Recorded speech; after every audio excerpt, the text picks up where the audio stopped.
Кейде менен бұлай сұраған кезде мен жауап берем. Осы бизнестағы ең маңызды нәрсе не?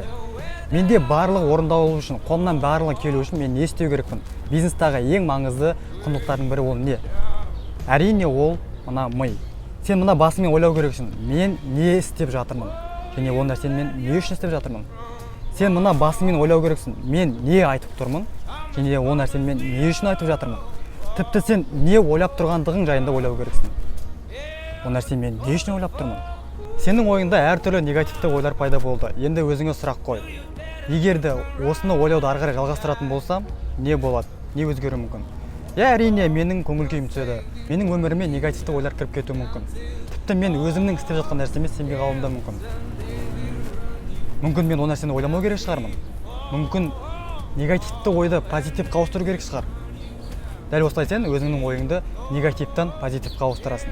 Сен не істеп жатқаныңды ойлан, сен не айтып жатқаныңды ойлан, және де соңғысы сен не ойлап тұрғаныңды ойлан.